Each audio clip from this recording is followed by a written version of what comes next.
My name is Melvin Fung, and today I'll be giving you a full guide on how to prepare for the IB final exam and achieve an IB 45.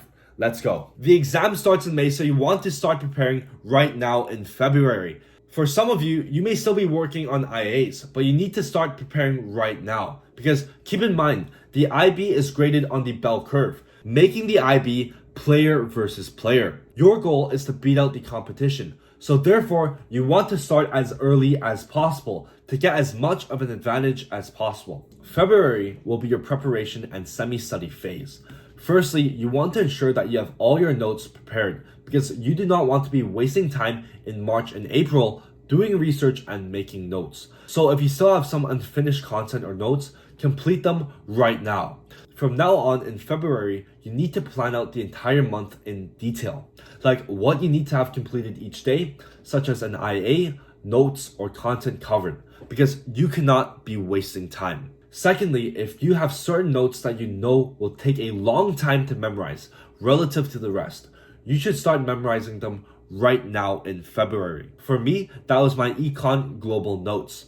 It had over 40 pages and had the highest volume of content to memorize, so I wanted to complete that first. I started memorizing that in February in my car ride to and from school. If you have trouble memorizing, make sure to check out my video on how to achieve photographic memory. So that is for memorizing content in February. As for math, you want to be doing a full review of each unit and content to ensure that you fully understand all the content. You do this by completing most of the practice questions in the Hayes textbook or the math textbook your teacher uses. As for English and your secondary language subject, you should be practicing your essay writing skills by doing past papers. You want to do as much as possible to ensure that you are constantly churning out sevens with your essays. It is completely fine if your essays right now are only averaging 5s. It is completely realistic to churn out 7s within 2 months with the right methodology. The only way to improve your essay writing skills would be to constantly write essays, have a teacher or myself provide feedback on every single essay, then calibrate off of that feedback and then write some more essays, and the cycle repeats. The process of gaining feedback and calibrating creates a positive feedback loop of improvement, where every time you receive feedback, you understand the mistakes you have made, how you can improve, and this carries on into your next essay. It is how I average 16 or 17 out of 20 for every single English Paper 1 essay. If you are interested in getting feedback or improving your essays, make sure to check out Scholars Pack or contact me on Instagram for private one-on-one tutoring. Thirdly, if you know that your upcoming classes aren't going to teach much, the content covered you already understand or can self-study faster, you should skip those classes and spend the entire day prepping for the final exam instead. This is because by February, your teachers most likely have all the content taught already and are just wasting time. So you end up wasting a lot of time sitting in classes and traversing to school. If able to, skip them and prepare for the exam instead. Because again, the IB is player versus player. There are people out there who are studying non-stop, like myself, who do not rest. Those people are gonna pull up the curve. Your goal is to beat as many people as possible. The more people you beat, the higher your score will be. Finally, you end off the month by creating a detailed daily and monthly schedule for March, where you plan out the deadlines and hours for memorizing certain notes, for doing math, and for writing essays. You want both of these schedules to be extremely detailed, so you don't end up wasting time. You also have to follow your schedules completely, never deviating from the plan. The reason this is so important for the IB exam is because unlike your school assessments, where it's typically a 1 to 3 unit-based assessment per week, the IB exam is 6 full subject, 6 to 8 unit per subject exam. With the sheer amount of content to memorize and practice for and the limited time you have, you cannot waste time during this period. So even just thinking what to study next is already a disadvantage. Without a schedule, it will take you much longer to study for the exam. So here's what my schedule looks like. Here is a daily schedule of what I study each hour, and here is the monthly schedule of what I need to complete each day. So the daily schedule tells me what subjects I need to do each hour, when I sleep, shower, and eat. This 30-minute base schedule ensures that I don't go off task and sidetrack from what I'm supposed to do. It also helps me visualize how much I need to study each subject per week to ensure that I actually study for all subjects and have a good ratio of what I need to study. So more hours to subjects of repetition, such as math and content-heavy subjects, and less hours on subjects with lower priority. The monthly schedule is my goal-setting schedule. It tells me what goals I need to complete each day of the month to ensure that I'm able to memorize everything by the exams. This dual schedule combo is the key to your success. For March, you want to be skipping school as much as possible to prepare for the exam. I skipped 75% of the month to prepare for the exam because it is not possible to not skip and be able to memorize all the content. For the March schedule, you want to be filling your days and filling your hours memorizing content. By the end of the month, your goal should be to have at least 85% of content memorized. So you gotta plan this out in your monthly schedule. Your week should consist of memorizing content every day, essay writing for subjects with long answer questions twice a week, doing paper 1s for English 2 to 3 times a week, and past papers for the secondary language subject twice a week. For math, you need to be studying every single day from here on out. If you haven't completed content review for math, do that for 1 more week. And the rest of the month, you need to start doing past papers, paper 1s and paper 2s. For HL Math, paper 3s you can ignore for now. You want to be tracking your math papers by creating a spreadsheet of the difficult questions you encountered so you can revisit them directly before the exam to review them. I recommend spending your entire morning memorizing content up until lunch, then after lunch doing essay writing practices and past papers for English and your secondary language for 2 hours total. Then back to memorizing content. Then afterwards, take a shower to relax your mind. And then memorize more content again until dinner time. After dinner, you do math until your bedtime.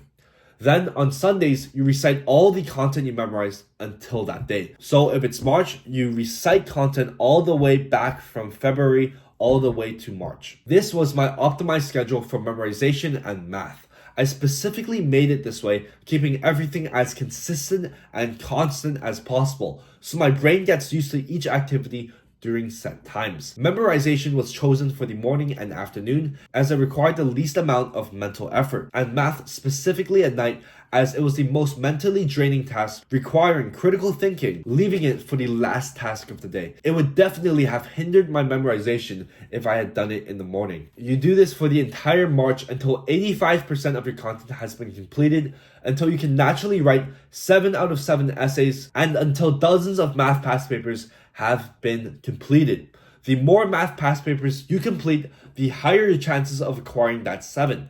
I completed more than 50 in those 2 months.